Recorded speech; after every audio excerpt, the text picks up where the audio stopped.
guys, thanks for coming in.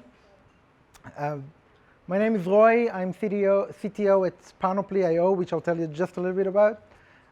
If this is like your first time in one of our events, we usually try to keep it very short and small and kind of homey. So we're going to have two talks today. I'll do the first one, tell you a little bit about a cool new architecture we've built in Panoply for scaling tiny containerized functions, and then I'll hand it off to the CTO of Stitch for his talk. So I wanted, the purpose of this talk is just to share with you a little bit of what we went through with our architecture and how we used it internally. But to do that, I need to give you a little bit of context of what Panoply is. So Panoply is automated data warehouse and data lake technology all combined into a single platform. Now to do that,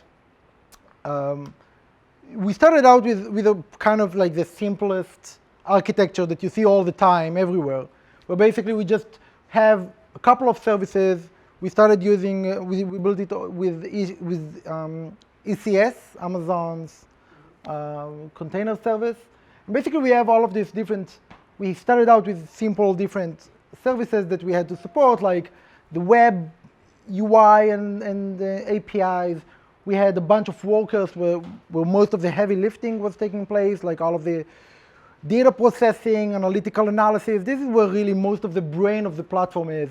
And what we had there is a bunch of code that basically can look at schemas, find relationships, look at queries, and do analytical analysis to find out what are the interesting connections in the data, how you query it most frequently, which kind of columns are more important than others, and based on that, basically rebuild the data model or the data infrastructure by, whatever it is. We reconfigure the tables, we move data between the lake and the warehouse.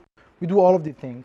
So that was a heavy lifting, and then we had two other services. The scheduler is basically just a tiny scheduling tool or API, and then the PG proxy is where we have our own Postgres gateway, right? So when you talk to Panoply, you get via JDBC, ODBC, whatever it is, you get to PG proxy, and that's how that's the gateway that passes the SQL and basically does the queries and everything.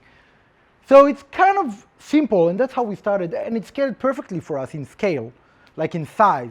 We got more people coming in, more data coming in. That was easy for us to scale, just by adding more and more, instances of the same containers of the same service. The problem for us was that it didn't scale in complexity. Basically, what happened is we ended up with having the workers and the scheduler got way more complex than